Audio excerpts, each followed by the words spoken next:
Nama saya Fikri, umur 29.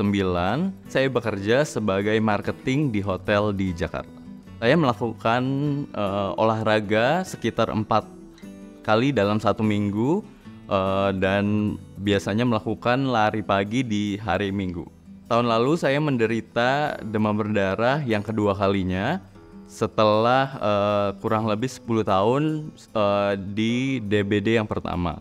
Pada saat menderita demam berdarah yang pertama, yang saya pelajari adalah simptomnya itu naik turun.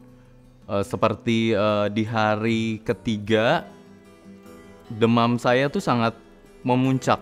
Tapi setelah itu, setelah diberikan obat oleh dokter, demamnya mulai turun dan di akhir akan kembali demam lagi sebelum sembuh.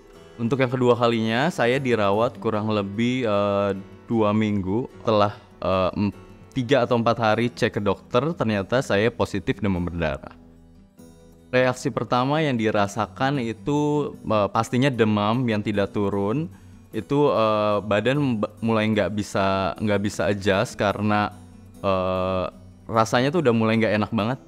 Jadi saya datang ke rumah sakit di hari keempat.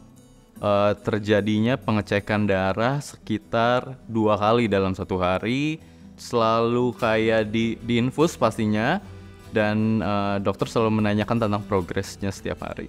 Pada saat itu lumayan mengganggu keseharian karena kerjaan lagi banyak-banyaknya, terus kayak lagi banyak deadline. Pastinya 2 minggu di rumah sakit tuh mengganggu segalanya sih.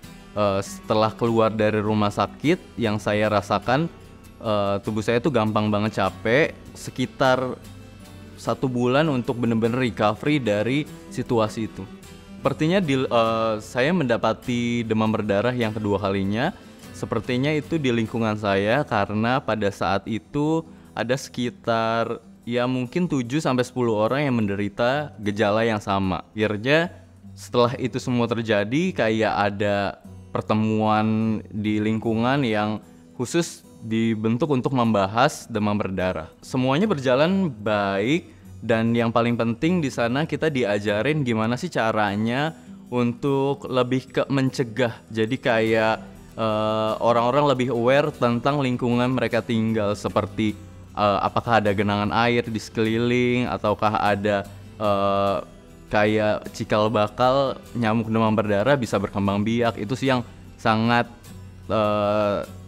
jadi highlight dalam pertemuan itu. Menurut saya sih, apa yang harus kalian lakukan agar tidak terkena demam berdarah, pastinya selalu mengecek lingkungan kalian tinggal, terutama di saat musim hujan, karena di situ gampang banget ada genangan air yang pastinya bisa menjadi tempat nyamuk demam berdarah berkembang biak.